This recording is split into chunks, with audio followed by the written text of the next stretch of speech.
Cool. What's up? I'm Matt Loberstein.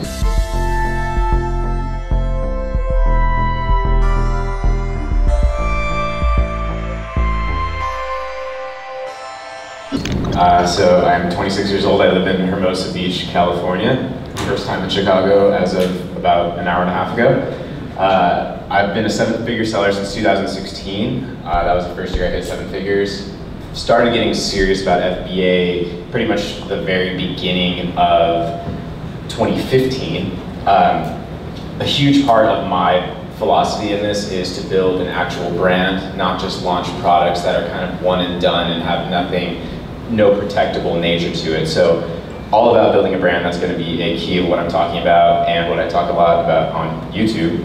I also teach this for free on YouTube, other things. I also consult some other seven-figure brands as well. There's a screenshot just to show my last full year for the 2017 year of sales. 2016 was seven figures as well, about 1.22, and this year should be in the seven figures as well. So that's kind of my background on that.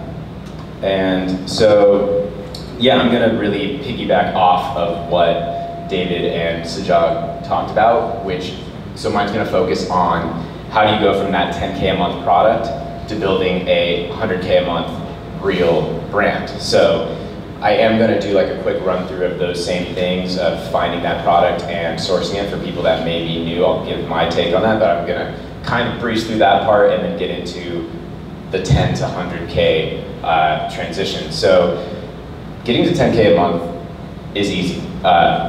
Really isn't as hard as it might sound. It's really a matter of launching a great product to a market that can actually sustain you being a player in that field. So first attribute of finding that is making sure you're getting into a market that actually has sufficient sales volume. There's tools that we can use, as David was showing with Viral Launch or Jungle Scout, things like that. We can literally see how much of existing products on Amazon are actually selling, which it's easy to overlook how insane it is to have access to that data, but it really is.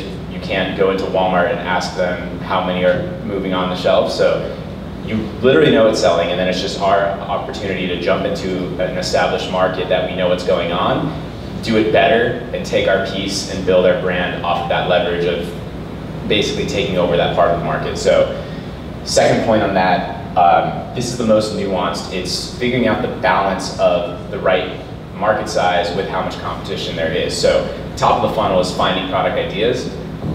Narrowing the funnel is figuring out which one of those actually makes sense for Amazon. That's where you need to dive in, see what everybody else is doing, figure out if it's absolutely blown out and saturated, or if there's room for another player to come in, do it a little different, do it a little better, differentiate with your product, do something unique, and actually be able to jump in there. So what you never want to see is two people doing good at the top of the search results, and then a sea of losers at the bottom that can't even make 5 sales a month or whatever. So you're trying to find the right balance of market size and saturation. You want competition because competition is proving your model. It's much easier to get into that than to get into something that's completely unproven. Number 3, differentiation. So this is just that you need to stand out in some way. This could be product, this could be marketing, this could be bundling, this could be accessories, so many things. But what I like to say is you really just need one thing that pushes yours over the limit. This could be even things like listing optimization, conversion optimization, just straight up looking better than your competitors. So you don't need to always reinvent the wheel completely. That can actually be more risky in a lot of contexts, because now you're basically proving a new market rather than just making it an incremental tweak is a good place to start. Once you have that, you can roll those profits back into doing more product development and truly creating something unique for the future. Scalable, this is where I really get excited, because this I think about from when I'm choosing that first product is the ability to have, can I picture 5, 10 products in this product line, scaling this out into a real brand. So I don't just look for one product. I'm looking for one product that I can see it getting to 10 products. So that's absolutely key to me getting to 10K. And then profitable, that's just kind of obvious. If the numbers are not working out on that product, it's not gonna work out. So I like to look for 40% plus before ad spend. That's the way that I think about my profit margin. And that leaves me 40% as marketing spend, basically, or room to market. So the 10K blueprint, again, just recapping on this, you found a winning product, now what? Sourcing, Sajad gave a really, really in-depth look on that. So that was extremely detailed. You should definitely think in that way, especially once you level up. If you're starting at a more modest initial budget, you may not do things that intensely from the very beginning, though all those things are absolutely imperative to growing into a real scalable brand. Shipping, and then, of course, actually launching this product. So sourcing, again, Alibaba, that's a terrible product idea, just using that as a funny example, but probably don't want to do that. That is a horse head mask, but Alibaba basically can go on, type in products, find manufacturers. It doesn't need to be incredibly complicated. You, of course, need to vet these companies, get in contact with them. We could go really deep into that, but you guys just heard a lot about that, so that's a great resource. I've found pretty much all of my suppliers through Alibaba. After you find that, shipping overwhelms a lot of people, things like logistics and barcodes as well. What I'll say here is, don't worry about it. It's easy for beginners to get really, really caught up in these details, but you're not the one driving the boat. You just have to email a freight forwarder and be like, my supplier has this, now get it where I need it to go. So you don't need to figure out every little detail of that. You need to just get in touch with a good freight forwarder who knows what they're doing. Same for barcodes. When you get there, ask in a Facebook group, Google it, like this information is easily out there. So if you're overwhelmed by those little details like shipping and barcodes and things like that, don't even worry about it. You'll cross that bridge when you get there. So launching. Again, this is just part of recapping, getting to 10K. So this is a matter of, you've got the product, you build a great listing, it needs to be optimized for conversion in every single way from day one. Now, of course, reviews are a big part of conversion, and David talked a lot about reviews. You're not going to have that from the beginning, and this ties in with differentiation. You just need to be a better offer to the customer in some way. It won't be reviews at the beginning, but trust me, if you have 3 reviews and yours is genuinely a better offering than one with 50 reviews, for whatever reason, you will get sales. And if you have 50 reviews and it's a better offering than one that has 300 reviews, you will get sales. So if you think that you have 49 reviews and when you get to 50 reviews that your business is gonna change overnight, it just never does. So it's never gonna be a matter of like hitting one of those little milestones. And I have products that have almost, my top one has almost 2,000 reviews now, and it took off when it had about 20. So, and I'm sure it's gotten more and more because of a lot of things, but I've never seen one of those milestones be the absolute make or break thing. So reviews are important for conversion, but not absolutely imperative. So pre-launch, you want to, and post-launch, because once you've launched, your job is going to be optimization, but pre-launch, you want to build the best listing you possibly can. That means having your photos extremely optimized. I do agree with the infographic style photos. Those are absolutely killer. Not for your first photo, of course, make sure you're following all of the rules. Your default photo, that is the one on the left there, needs to grab people's attention, because that not only is going to help with conversion, but it's going to help with click-through. You need to show up in the search results and have people want to actually click on your listing. You're going to optimize your title, your bullets, your back-end keywords, all that stuff pre-launch. Pay-per-click, not pay-per-clip. That is sponsored products. So these are the sponsored ads. As you can see, like when you type in, say, coffee grinder, sellers pay to show up on those keywords. So that is a crucial aspect to being an Amazon seller. You're going to want to have that day one for launching, part of getting to 10K. And on top of that, off Amazon promotion strategy. So this could be vaguely, it could be anything, honestly. It needs to be audiences, whether you build your own audiences, you leverage existing audiences, but you can tap into audiences through ads, through partnerships, and do promotions to boost your listing, and that will help you rank, that will help you, of course, get reviews from sales and all of that. So that is overall the a rough overview of just getting everything going, and from there, you become a marketing company, the way that I look at it. At the least, you're a product company. You're not an Amazon seller, you're not a private labeler, you're not just a flipper or whatever. So you own this product company, you're developing actual products, and once it's live, once it's launched, your product is done at this point. Of course, you could optimize the product too over time, based on feedback and things like that, but your job becomes marketing. So then your day-to-day is going to be deep diving into PPC optimization and scaling those campaigns, for example. So that, by the way, any of this stuff, I'm happy to go. I hope we have time for Q&A, because I really like Q&A, and I'd love to dive deeper into any of these things, but that's a rough overview. So you're spending for clicks, and then you get sales attributed to those keywords. So once you've launched them live, you're going to work on scaling up the aspects of those campaigns that are actually profitable, or at the least are helping with your momentum, and cutting out all of the parts that are just bleeding you money. So that becomes a major day-to-day aspect. And then conversion optimization. So that's what unit session percentage is, and what that means is out of, let's say out of 100 people that view your listing, if 16 buy your product, then that's a 16% conversion rate. So that is going to be kind of the other angle. One, you're trying to get more quality traffic, and on the other hand, you're trying to convert more of that traffic. So that's kind of the name of the game. And that's going to come through testing new titles, photos, all of that sort of stuff. You're going to continue to do that. It's not set in stone. And then, again, marketing company, testing and growing new marketing channels. Maybe you launch without anything off of Amazon, but now you start testing influencers, Facebook ads. I highly recommend looking into Facebook offer ads. It's a very particular type of Facebook ad.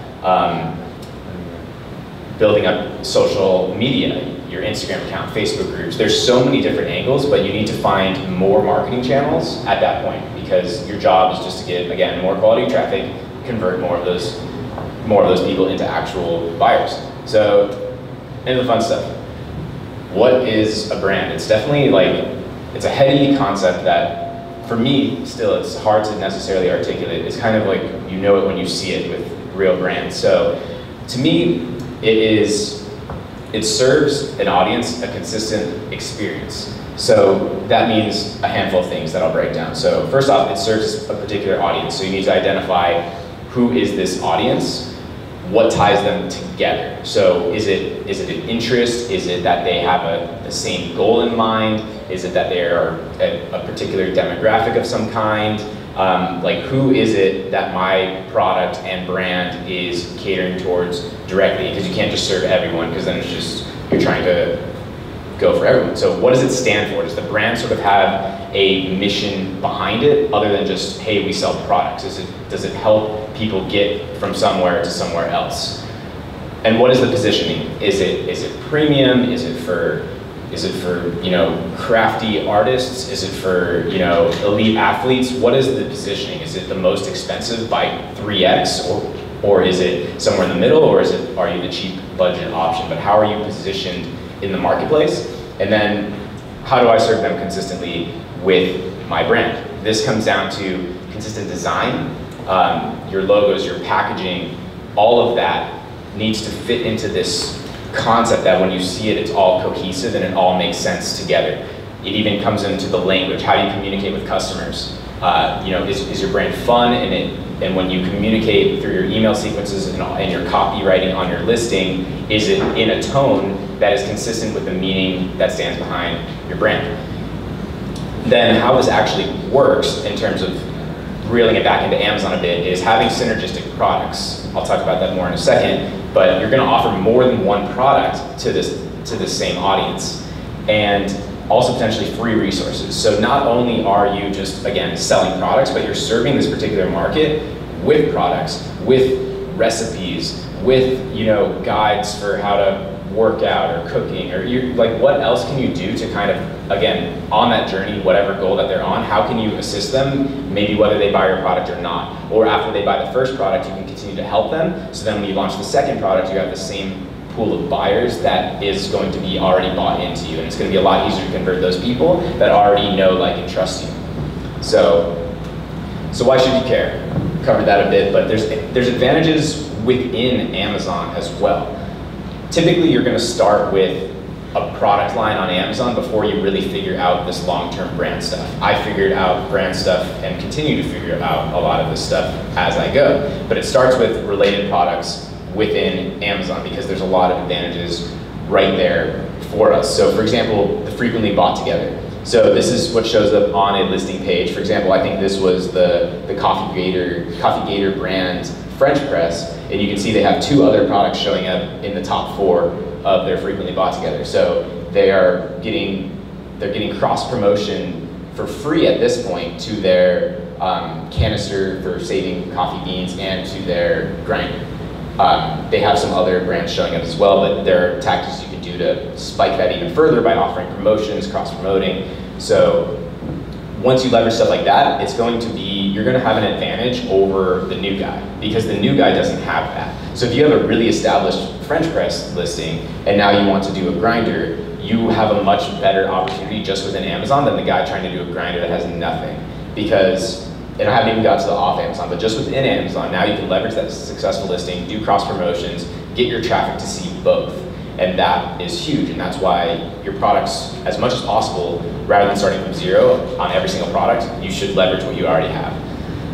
Outside Amazon, target your existing customers, don't start over. It's way harder, again, that 0 to 10K is much harder than, say, 10 to 20K to 20 to 30, 30 to 40, etc. Much easier to just take that momentum and just continue to build on it rather than starting over like everybody else every single time. So there's a lot of tactics to do this. For example, won't go super into the specifics of this, but for example, you can export all of your customer data on Amazon. You could target them with Facebook ads.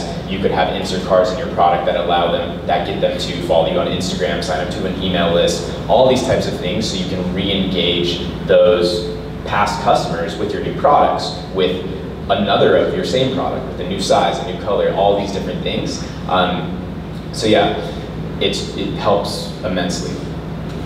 On top of that, David touched on selling your company with, say, a 2 to 3x multiple on profit, typically. So that means if your business does, say, let's say $400,000 in sales, $100,000 for the year in profit, that means in Amazon land, it's usually probably valued at, say, $200,000 to $300,000, which is 2 to 3x annual earnings. But the more you do these brand things, the more attractive your brand would be to potential acquisitions.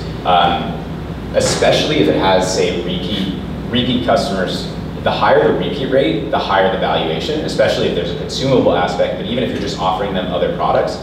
On top of that, if you're selling on more channels than just Amazon, that's going to make your business look way more protectable. So if you're just launching a few random products on Amazon, you're going to be closer to that 2x multiple. If you're on, Amazon, you have a funnel through your own Shopify, you have an email list where you're sending out all of that range of things. Maybe you're in retail a little bit for, say, 10-15% of your revenue. That might put you up into, say, the 3 to 4x multiple. If you have really high repeat customers, say consumables, that's something I'm not personally in right now, but I'm very, very interested in and going to be getting into. That's when you get into crazy valuations, where it's almost like a recurring subscription to something. Say, supplements is a really hard niche, but for example, with supplements, people are buying them every single month. So you're not selling a $20 product. You might have a lifetime value of $600 for that customer if they're buying it for a few years. So that's where you get into companies that are sold for 5 to 10x on revenue, not profit. And you see crazy $100 million acquisitions and things like that for brands that have multi-channels and high repeat customers. So not only can you launch stuff on Amazon, but you can put some of these elements into it and build something way more valuable while leveraging Amazon. So I start with a product, but that is the seed for a product line, and the product line is the seed of what will become the brand. So again, don't throw out everything about product. Everything that we talked about in the first presentation about parameters and finding a product that's an opportunity for Amazon, that's 1,000,000% crucial. And I've seen this a ton of times where people get so excited about the brand stuff that I just talked about, which excites me too, that they almost throw out everything about finding the right product for Amazon. And you don't want to do that, because the reason we're looking at Amazon is because there's an opportunity to leverage an amazing amount of traffic and amazingly high conversion rates, and there's just something going on here that we want to take advantage of. So don't forget about that. It's about trying to do both at the same time. Can you find a product that's an opportunity for Amazon that you can launch and do all of these things that we were talking about in the context of Amazon, while setting yourself up to be building an actual brand?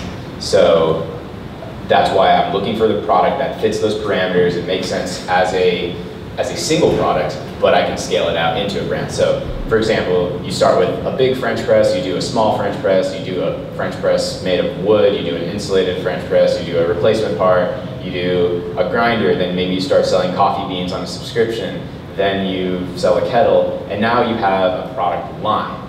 You may or may not have necessarily figured out exactly your positioning, your messaging, and all of that stuff, but you're on your way there by launching synergistic products and taking advantage of those things within Amazon where you can cross-promote and things like that, and off of Amazon as well. So ways to expand from that first product. First one, this is my favorite thing, it's to compete with yourself. So a lot of people are afraid of cannibalizing their sales of their existing product, but to me that just doesn't happen, or if it does, it's not a worthy trade-off to the expansion that you'll have. So this means if it's something that comes in different sizes, your second, third, fourth product are different sizes. Shapes, colors, styles and designs, different quantities, something that you could sell as a 2-pack, a 4-pack, a 8-pack, a 50-pack. It depends on every product, but there are so many ways to, you already proved it. Like, you already know that you have a good product, so ties into what I was saying as well, is like, rather than reinventing it, you know it works, do it again, and just absolutely dominate that market that you've already proven. So, as well, what else does my customer want? As on the last slide, showing what else is frequently bought with that product, what else serves the same market, the same use. For, in that example, it's coffee. Mission, are people, say, you know, trying to save the environment? That's pretty broad, but it could be more specific than that. And all of your products align to the same mission that people are bought into, or a goal. For example, losing weight, or you know, the goal of trying to be really design conscious and have like a beautiful household that will impress people, or something like that. And then you're selling all these design related products. Demographic, maybe you're selling to mothers or something like that, and you're selling all products that align with that. Interest, yeah, that was the coffee as well. Well, it could be anything, but it could be any type of interest. But your products can expand in all those different ways, so there's always ways to branch out from that first one. So, yeah, dominate your market. This is without risking your money. So it's way less risk to go where you've already gone, and to continue leveraging your existing assets to launch more products in a market where you've proven and you have an advantage over the new guy. So it's way less risk than starting over. You have a competitive advantage over newcomers because they don't have your existing customer base, they don't have your existing traffic, they don't have your social proof, which will carry over. For example, if you have a product that's gotten up to 100 reviews on the first size and it's selling really well, and now you launch a second size, your social proof is going to carry over to some example. Your reviews will matter even a touch less on that one, because now if they click on your one with 100 reviews, but then they realize, oh, this company also makes the one I actually wanted, which is this other size or color, they're not going to think, well, that one doesn't have reviews. You're still going to trust it because you know that brand at this point. So social proof just rallies together. And again, much easier to go from 10K to 50K with synergistic product line than to go from 0 to 10K 5 separate times. So it's also the question of optimization versus expansion. So you could have that one product and just try to go as deep as you possibly can, and try to optimize it in every single way possible, and become a conversion fanatic and try to squeeze every last bit out of that one product until the end of time. And that is important, I'll touch on that. And for example, you could increase your conversion rate from 12% to 14%. And that would increase your sales from 10K a month to 11.5. or you could expand into another market, say into Canada or the UK, and maybe you get a 15% bump in sales. So now you're up to $13,000 in sales. Or you could launch that second product, and that does another 8K. Third product does 15K, on from there. Both are really important though, so it's not like you shouldn't optimize at all. Optimization is your day-to-day, what you should be doing, but don't get stuck on either side. Don't get so attached to that one single product that you're never looking to expand, but also don't just like blindly expand without ever trying to squeeze a little. So it's finding that balance between those sort of opposing strategies.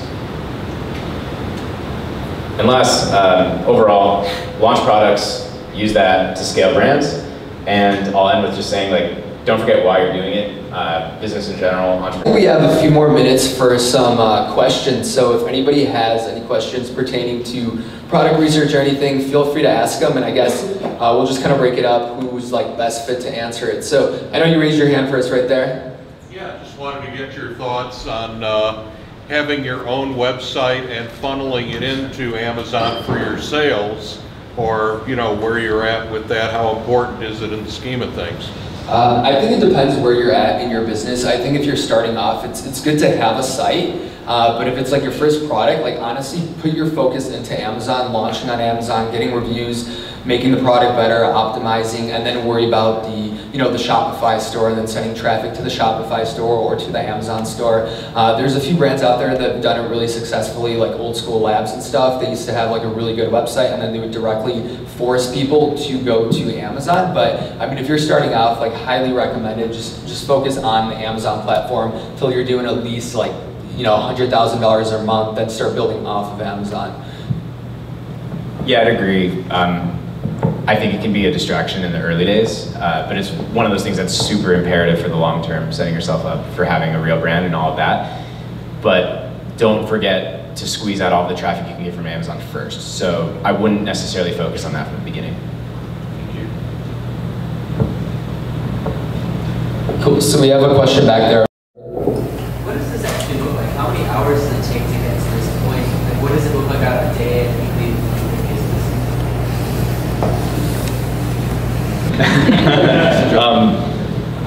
I would say, so the bulk of the work is up front by far. It's finding that right product, it's sourcing it, it's launching it, it's getting it going. There's not that much maintenance in it. If you just want to coast and reorder and keep your ads going and all of that, that could be next to no work. I don't want to say it's passive income and all of that, but because it's not truly 100%, but it can be quite hands-off once you get it going. Now, I think once you get it there, you should obviously put your focus back into things that can grow it and scale it, and more products and more channels and things like that. But something I think a lot about is just, if you're actually doing really focused work for short periods of time, you can get a ton done. Like, this can absolutely be started on the side. I started mine while I was a full-time student, and I had some side hustles and stuff like that to fund my life. So it does not have to be a full-time commitment. I think if you spend an hour or two of focused work per day, like actually working for that hour or two, you can do quite a lot in a short period of time. So in the beginning especially, but not just in the beginning, what do you guys do to stay motivated and to keep going and to keep moving even when you come across really hard times? I would say in the beginning it was impossible not to be motivated, because depending on your situation, maybe your back's against the wall, you need to make it work. For me, it was like I had to make it work, so I had no option but to just be motivated and work a lot in the early days. I think it's harder to stay motivated maybe now than it was then, for sure. But yeah, in those early days, I mean, it's just about thinking about what you're really trying to achieve, and keeping your eyes on that, and knowing that wealth or whatever it is that you're trying to get away from or get towards is probably a very worthy goal, and keeping that in mind. And I think that's a big motivator. Yeah. Yeah, so when I was in a little different situation just because I've like been doing e-commerce for a very long time. But like when I got into private label, it's just like knowing the opportunity of Amazon and that it's still like a good time to get in, even though there's more and more people selling it. You know, some markets are super saturated. It's really difficult to make money. I think it's still a really good time to jump in and start an e-commerce business on Amazon. And I mean, a great way to like stay motivated and stuff. I mean, that's how, me and Matt like started documenting our journeys online through like YouTube, making YouTube videos, Facebook groups, networking with people. And that's helped just like build your network and surround yourself with other people doing the same thing. Awesome. Yeah, go ahead. As far as the initial product goes and kind of the brand part of it, would you go about the approach of finding a product where you can build a brand around it, or kind of finding a product where you can find like the winning product and then build a brand around that? Yes. So like I usually tell people that the way I was doing is like find your product first, like find something that's doing well, and then build a brand around that. And just do it that way, because it's like once you found a really good product with good demand, not too much competition, something you could source, it's profitable, and then you just build a brand around, kind of like what Matt was talking about, right? Like you don't want to find the whole like entire niche, but you do want to get into a market that at least you could build a brand around, right? And there's very few products out there that like you find one product and there's like nothing else that you could like, you know, private label or like create a brand around. Like there's always something that's going to be there. And Matt touched upon it in his presentation, is to get into products that have like high multiples and like, you know, consumable products, whether that's supplements or skincare products or, you know, food or just whatever the case may be. Those end up having a very good good profit, and it's just more long term, and it's easy to build a brand around things like that. When you're building your brand, you'll notice like brands like Anchor, they have a lot of products that they still have because it's part of their brand, but it's not really profitable for them. It's more so just for completing the brand or completing the product series. So, you know, similar to what David's saying, you know, it's always recommended, you know, get the product that wins first, because you can't be, you know, creating the unprofitable products or creating products in saturated markets when that's not going to help you actually get to the next stage. It's just going to help you build a brand. And right now you want to focus on getting started, right? Just one more thing on that. It's like, it is, for me, it's something I think about from choosing the first product. But it's not that I decide on the brand I want to build and then find a product to fit it. I find product opportunities, and when I'm weighing those product opportunities against themselves, a huge piece of that is the ability to build a brand. So let's say that there's two different products and they both do 20K a month and they have exactly equal revenue, but one is, you know, like a replacement for this chair, and it's like just not, it's like nothing you could build a brand around. I mean, I guess you could expand a product line around that, but maybe there's something that you just can't do anything else, whereas the other one might be exciting and you can think of ways to market it and you can think of other things to offer the customer. Then I'm gonna take that one all day, if the opportunities look equal otherwise. I saw your hand first. So I want your opinion in one thing, and another is a question. So the thing that I do is I'm a swap meet vendor. I travel to California, Arizona, Colorado, New Mexico, and Illinois, and I sell in these swap meets. We're approximately in each unit, we're between 2,000 vendors to 3,000 vendors that we pay approximately $40 per day.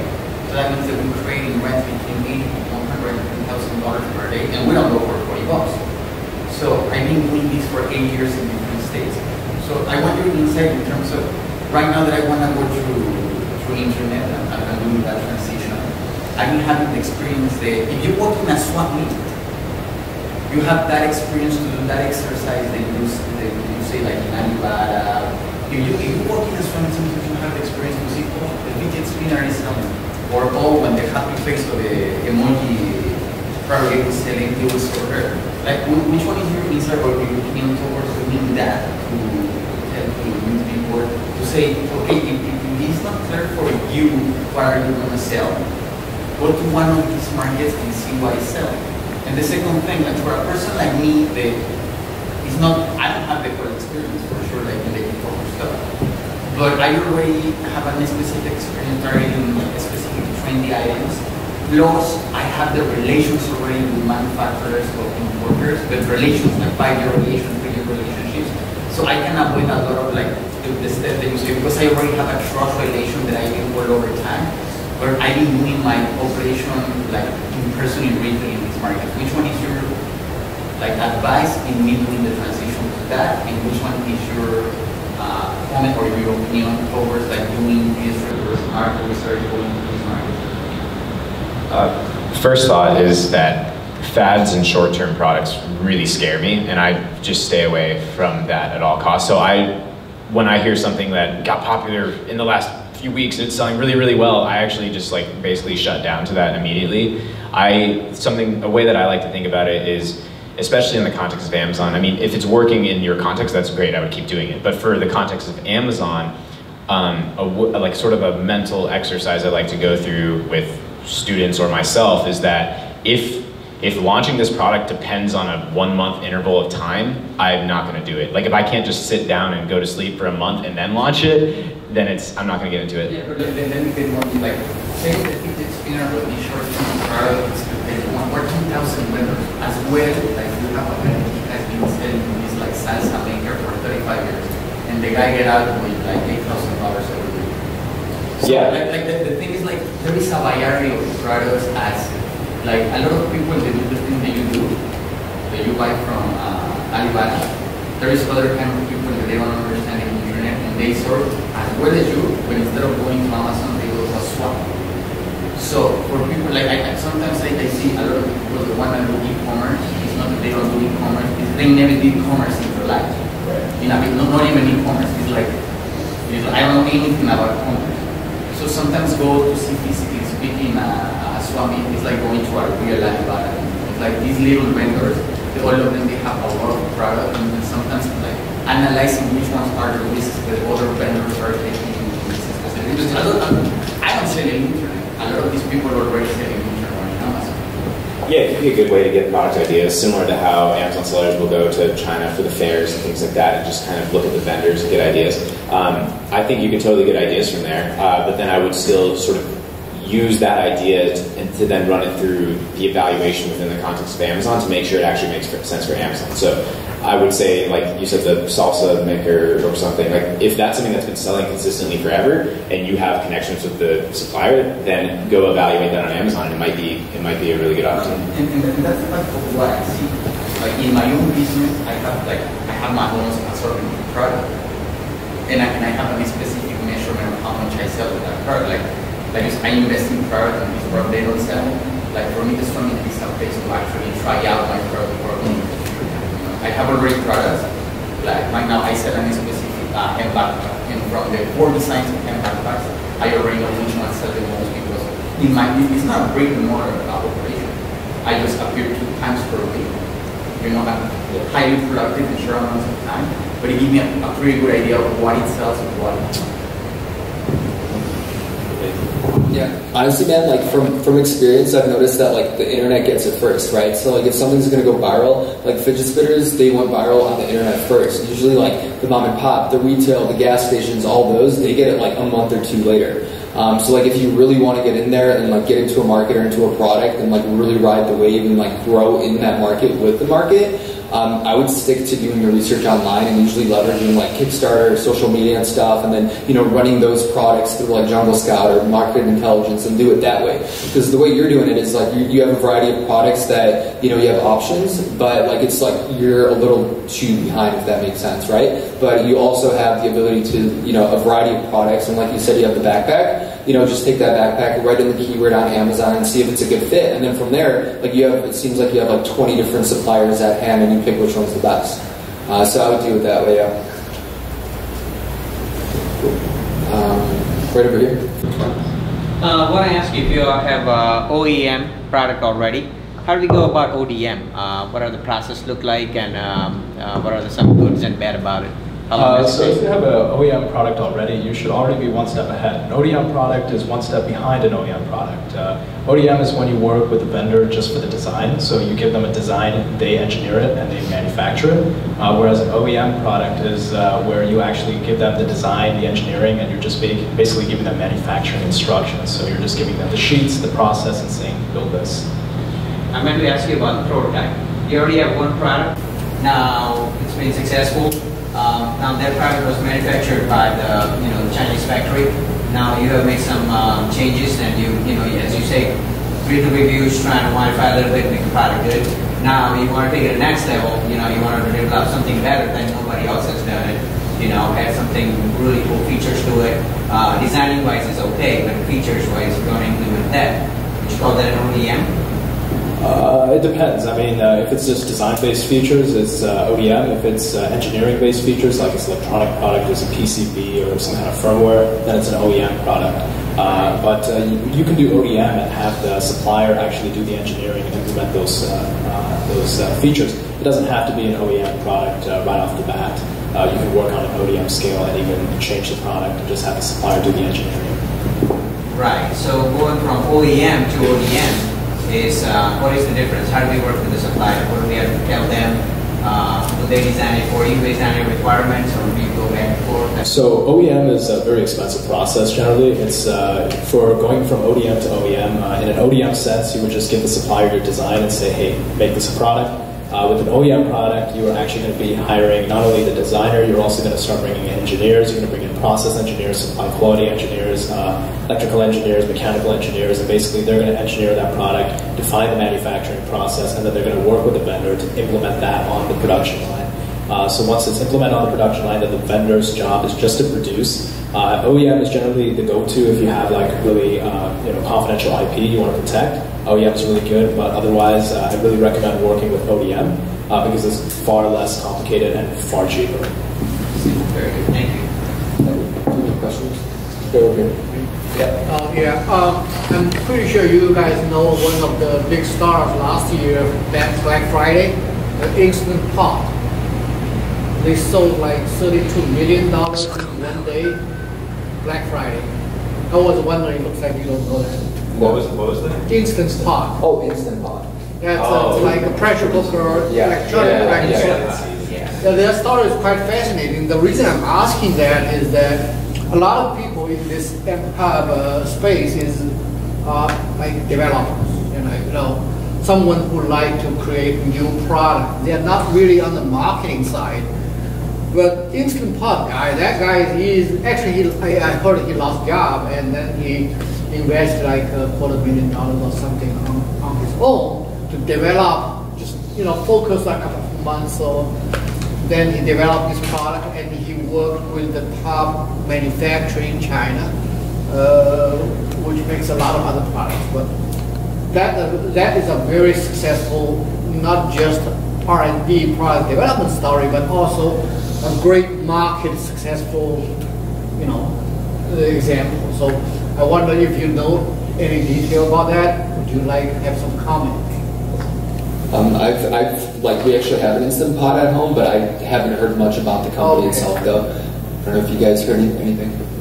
I remember hearing about that Black Friday sale. I do. Yeah, it was like 30 million or something 30 crazy. million and 50,000 units or something. Yeah, I think so. Products like that definitely fascinate me, but it's a sort of a departure from like the standard Amazon stuff because that's like an appliance with a lot of liability, a lot of electronics, a lot of stuff going on where it's not like the sort of standard, a little bit more simple of a product for Amazon because that would be. I mean, I would imagine to develop your own sort of Instant Pot type of product and go through all of the development, go through all of the liability, everything that you possibly need is you're talking more like a true startup environment, which is cool. I think with Amazon, what's cool is that you can really tap into these things with such a low investment, like say under $10,000 to like test products and stuff like that. whereas that feels, to me, it sounds like scarier, but with a lot more upside if it works. But yeah, thank you for coming out, everybody. Like, it was a pleasure meeting some of you in person. I mean, I've talked to quite a few of you through like Facebook and stuff. If you have any questions, definitely reach out to one of us. Both Matt and I have YouTube channels. You guys know where to find Mobley. I'll definitely post links to the presentations and to our like Facebook groups and to our YouTube channels in the meetup group. So if you have any like questions or anything out there, just reach out to us. And yeah, honestly, thank you for coming out. I know it's a mission to get here in the city, definitely during rush hour and stuff. But other than that, both Matt and I and Sajag are going to be hanging out in the back. And like I said, there's some beers, so you could take that to go and some pizza. But other than that, thank you.